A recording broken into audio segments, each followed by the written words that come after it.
என அருமையான தேவனுடைய பிள்ளைகளே, ஆண்டவருடைய நாமத்திலே உங்கள் ஒவ்வொருவருக்கும் என் அன்பின் வாழ்த்துதல். இன்றைக்கு நமக்கு கொடுக்கப்பட்டிருக்கிற தேவனுடைய வாக்குத்தத்தம் என்ன தெரியுமா? எரேமியா 31 அதிகாரம் 17 வசனத்திலே வாசிக்கிறோம். அது சொல்லுகிறது, உன் பிள்ளைகள் தங்கள் தேசத்திற்கு திரும்பி வருவார்கள். இது ஒரு வேடிக்கையான காரியமாக இருக்கும். இது என்ன, எனக்கே முதல்ல ஆச்சரியமா இருந்துச்சு, இது என்ன இது? அப்போது ஆண்டவர் சொல்கிறாரு வாக்குத்தத்தம், அதை அப்படியே நிறைவேற்றுவார். உன் பிள்ளைகள், நம்ம பிள்ளைங்க ஒருவேளை பலவித இடங்களில் இருக்கலாம், நம்ம கவலையோடு இருக்கலாம்.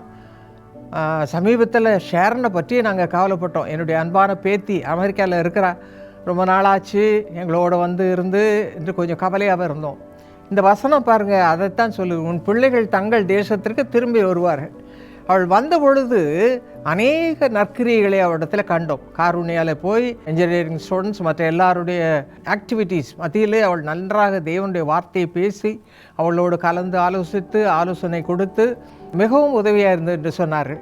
அதே போல் பல இடங்களிலே அவருடைய வார்த்தைகள் தீர்க்க தரிசன வார்த்தைகளாக வெளிப்பட்டது. இப்படியாக கர்த்தர் நம்முடைய பிள்ளையை கொண்டு தேசத்திலே அவர் செய்ய நினைத்ததை செய்து முடித்து திரும்பி அனுப்பினார். இப்பொழுது சந்தோஷமாக அவள் திரும்பமாக தன் பணிக்கு சென்றிருக்கிறாள். கர்த்தரே இதை நடத்துகிறார். அது என்னன்னா ரகசியம் நமக்கு விளங்காது. சங்கீதம் 66:3 நம்ம என்ன வாசிக்கிறோம்? கர்த்தர் மனுபுத்திரரிடத்தில் நடப்பிக்கும் கிரியையில் பயங்கரமானவர். இதெல்லாம் செய்கிறது யார்? கர்த்தர். நம்ம நினைக்கிறோம், இது இல்லையே, நம்ம பிள்ளைங்க வரலையே, நம்ம பிள்ளைங்க காரியம் ஆகலையே, அப்படி இல்லையே, பல கவலைப்படுறோம். நம்முடைய குடும்ப வாழ்க்கையில் பல விதமாக இது ஏன் நடக்கலை, எனக்கு ஏன் ப்ரொமோஷனே வரமாட்டேங்கிறது, எனக்கு நிறைய இமெயில் வரும் தினமும். அதில் பார்த்திங்கன்னா நிறைய பயங்கரமான அவருடைய கஷ்டங்களை சொல்லி எழுதியிருப்பாங்க. இது நடக்கலையே, இது அப்படி இருக்குது அப்படி சொல்லி. நான் வசனத்தை வைத்து அவர்களுக்கு ஆலோசனை கூறி எழுதுவது வழக்கம். அநேகர் சொல்லுவாங்க, அது ரொம்ப பிரயோஜனமாக இருக்குது, கர்த்தர் அந்த வசனத்தை கேட்டு கர்த்தர் எனக்கு உதவி செய்தார் என்று சாட்சி எழுதுவார்கள். அந்த மாதிரி கர்த்தர் மனுபுத்திரர் இடத்தில் நடப்பிக்கும் கிரியையில் பயங்கரமானவர். எனக்கு அருமையான தேவனுடைய பிள்ளைகளே, உங்கள் வாழ்க்கையில் கூட பல பிரச்சனைகளில் உட்காந்துருக்கலாம். ஏன் இப்படி நடக்குது? ஏன் என் பிள்ளைங்க எனக்கு செய்ய வேண்டிய செய்ய மாட்டேன்றாங்க? ஏன் என்னை துரத்தி அடிக்கிறாங்க? வயதான பெற்றோரை இந்த காலத்தில் வாலிப பிள்ளைங்க திருமணம் ஆன உடனே நீங்கள் வேண்டாம் எங்களுக்குன்றாங்க. அவங்க அம்மா அப்பா செய்த உதவி மறந்துடுறாங்க, அவங்கள துரத்தி அடிக்கிறாங்க, வீட்டில் வைத்துக்கொண்டு வேலைக்காரி மாதிரி வேலை வாங்குறாங்க. இப்படி எவ்வளவோ பயங்கரங்கள் நடக்கிறது.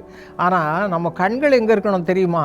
பாருங்கள், சங்கீதம் 92:4-5 என்ன வாசிக்கிறோம்? உமது கரத்தின் கிரியைகள் நிமித்தம் ஆனந்த சத்தமிடுவேன், கர்த்தாவே உமது கிரியைகள் எவ்வளவு மகத்துவமானவைகள்.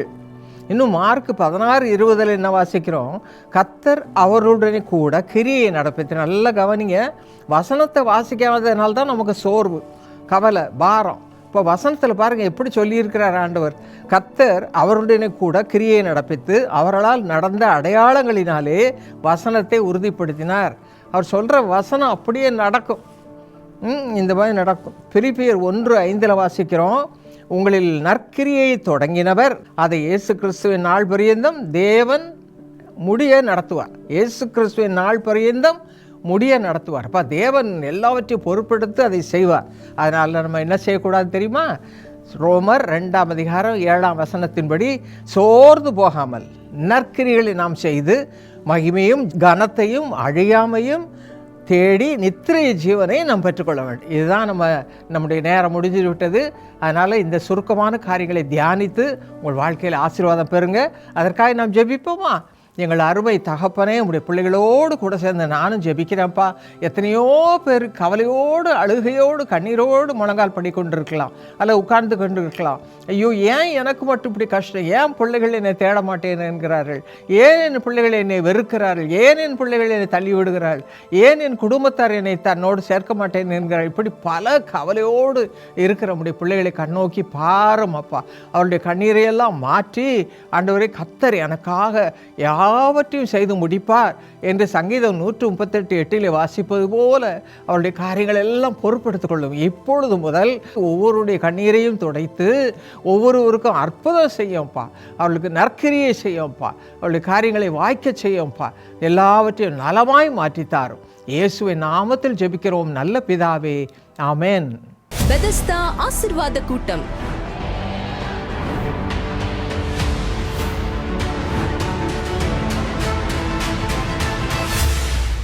இயேசு உங்களுக்கு அற்புதங்களை செய்ய இந்த பெதஸ்தா ஜெப கூட்டத்திலே காத்திருப்பார். 2022 வந்து இங்கே பெதஸ்தா வந்து ப்ரேயர் பண்ணிட்டு போனோம். எங்களுக்கு ஒரு குழந்தை கிடைக்கும்னு நினச்சேன். அதே மாதிரி அந்த வருஷம் கடைசியிலேயே நான் கர்ப்பம் தரித்தேன். 7 வருஷத்துக்கு பிறகு கர்த்தர் இந்த குழந்தையை கொடுத்திருக்கிறார். வாருங்கள், சேர்ந்து ஜெபிப்போம். உங்கள் கண்ணீர் எல்லாவற்றையும் ஆண்டவர் துடைத்து உங்களுக்கு ஆசீர்வாதத்தை கொடுத்து உங்களையும் உங்கள் குடும்பத்தினரையும் பிள்ளைகளையும் உயர்ந்த ஸ்தானங்களுக்கு ஆண்டவர் எழுப்பும்படியாக உங்களுக்காக தனித்தனியாக ஜெபம் பண்ணுவோம். வாருங்கள், பாக்கியம் பெற்றுக்கொள்ளுங்கள். உங்களுக்கு விரோதமாக பிசாசு எழும்பி இருக்கலாம், உங்களுக்கு விரோதமாக மனுஷர்கள் எழும்பி இருக்கலாம், அந்த குடும்பம் ஒளிந்து போனது என்று சொல்லலாம். ஆனா நீங்க சொல்ல வேண்டியது என்ன? கர்த்தரின் கேடகமா இருக்கிறார். ஆண்டவரே, நான் சின்ன பொண்ணுனா பேலனே அற்று இருக்கிறேன், ஒளிஞ்சுகிட்டு இருக்கிறேன் என்று சொல்றீங்களா? இந்த நாளில் உங்களை 1000 ஆக்கும்படி புது பலன் கொடுக்கிறார், புது வல்லமையை கொடுக்கிறார்.